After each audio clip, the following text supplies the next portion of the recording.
কাতার বিশ্বকাপে শিরোপা জয়ের পর থেকেই দুর্দান্ত ফর্মে আছে আর্জেন্টিনা। চলতি বছরেও সেই ধারাবাহিকতা বজায় রেখেছে লে আলবিসেলেস্তেরা। কোপা আমেরিকা থেকে বিশ্বকাপ বাছাই পর্ব সব মিলিয়ে লিওনেল মেসিদের জয় জয়কার। বিশ্বকাপ বাছাইয়ের ম্যাচে আপাতত বিরতি। আগামী মার্চের আগে মাঠে নামতে হবে না দলগুলোকে। এর মধ্যে দক্ষিণ আমেরিকার বাছাই পর্বে 18 ম্যাচের 12টি খেলে ফেলেছে দলগুলো, যেখানে শীর্ষস্থানে থাকা আর্জেন্টিনার বিশ্বকাপ নিশ্চিত বললেই চলে। 12 ম্যাচে 8 জয়, 1 ড্রয়ের বিপরীতে 3 হারে 25 পয়েন্ট নিয়ে শীর্ষস্থানে মেসির দল।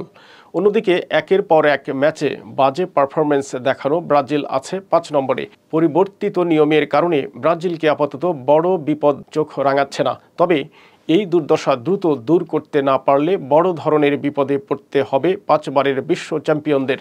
অন্যদিকে সেই কাতার বিশ্বকাপ থেকেই ধুঁকছে আর্জেন্টিনার চির প্রতিদ্বন্দ্বী ব্রাজিল। বিশ্বকাপ বাছাই পর্বেও শেষটা রঙিন হলো না তাদের। হুট করে কেউ দেখলে চোখের ভুল করতে পারে, কিন্তু বাস্তবতা হচ্ছে দক্ষিণ আমেরিকার বাছাই পর্বে ব্রাজিলের অবস্থান এখন 5 নম্বরে। নিজেদের ফুটবল ইতিহাসের অন্যতম খারাপ সময় পার করছে দলটি।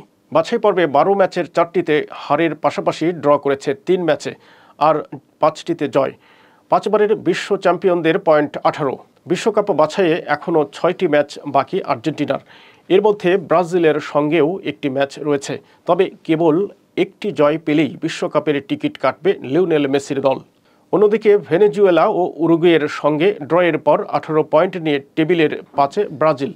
এখনও 6টি ম্যাচ বাকি 5 বারের বিশ্ব চ্যাম্পিয়নদের। 2026 বিশ্বকাপ নিশ্চিত করতে অন্তত 4টি ম্যাচে জয় দরকার সেলেসাওদের।